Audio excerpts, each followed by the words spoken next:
Top of the late afternoon to you. Hopefully you got up earlier than I did. I had kind of a rough night. I haven't been sleeping much, but it's not like a bad thing. I just know that we are very transitional right now. And in times of transition, it's hard to get that good ZZ, you know? Welcome to the Cupid and the Pitbull podcast. We're going to get into the name, I promise. Everything makes sense. It's funny that I feel overwhelmed by the explanation of it right now just because it made so much sense when it came up. But nothing great is rushed, let's be honest. I wanted to lead with a story. Remember, we're doing storytelling. And again, y'all, if you have advice or guidance or can offer management or publicity or anything, remember, the description contains the information.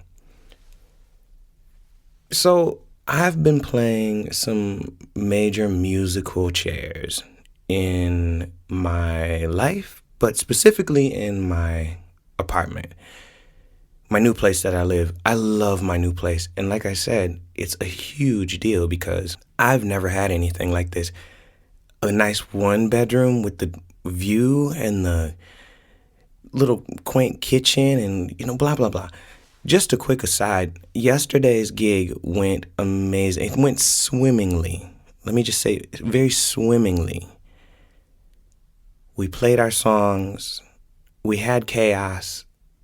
All of us, especially if you're a musician or a performer, you miss that chaos, guaranteed.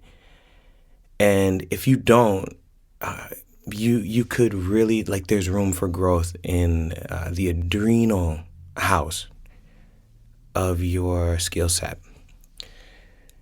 So anyways, today I definitely, where do I start with this?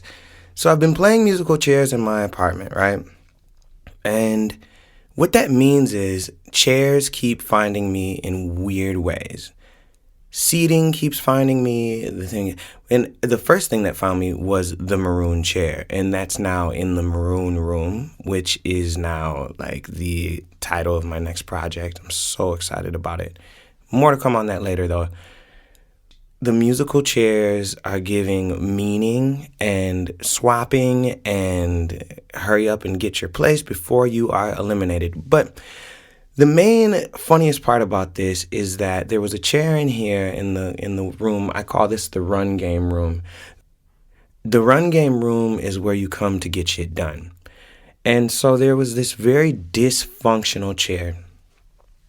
The wheels were broken and I had had enough. It's been 2 months of this shit. I don't know what needed to happen with the wheels beyond just chopping them off, right? So I get fed up. I go and take the chair out into the room, the open room. I get the machete and I just go to town.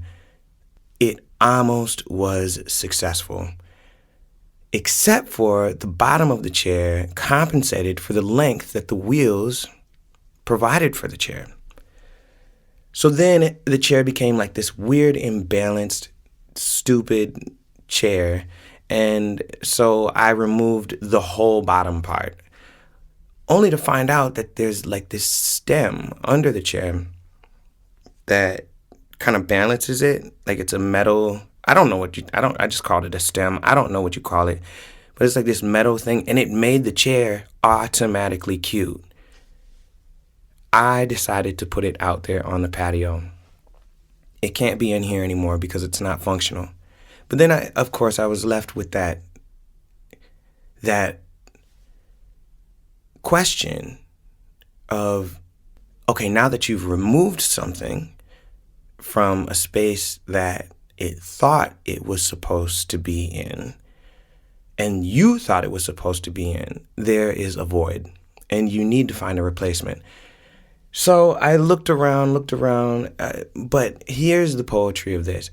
I looked around, and the last place, of course, that I looked around was in the storage. And the first thing was the little piano bench the old piano bench that was replaced by a new piano bench that was made by my little princess.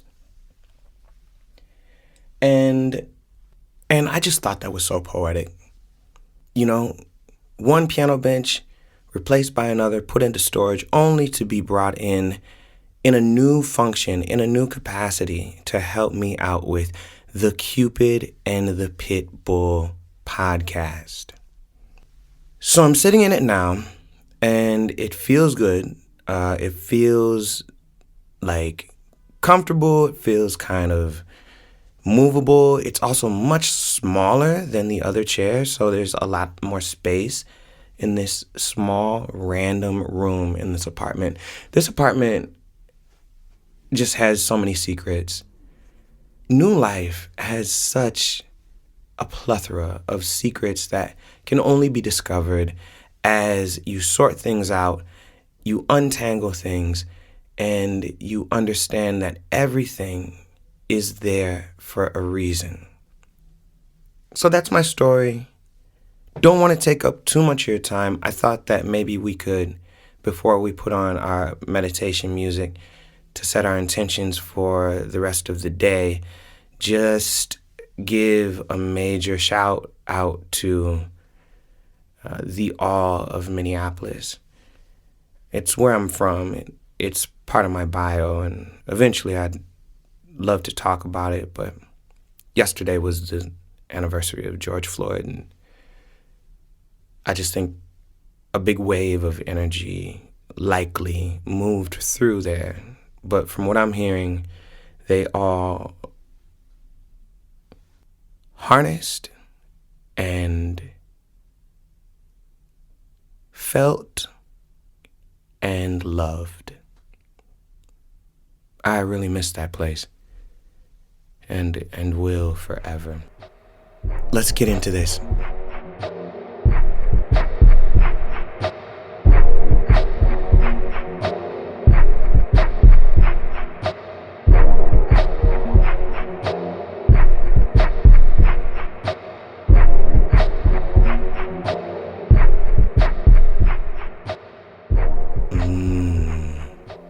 The Cupid and the Pitbull podcast, y'all. I hope y'all have the greatest rest of your day, possibly week. I don't know. This is likely going to become an addiction, and I don't know when I'm going to release these episodes. The last thing that happened, though, was right before I replaced that chair. It did major work in here because I sat it down. I just got a new computer, and I was like, let me organize my life on the computer. And I thought it was going to be this big lift to organize my life and get into it and like get these bills paid and figure out what's next and all this. This shit took like 4 minutes, y'all. And honestly, it doesn't surprise me. Don't overthink the things that you have to do. Just do them. A great presence in my life always told me that procrastination kills the nation. Godspeed, Godspeed. We'll talk very soon, okay?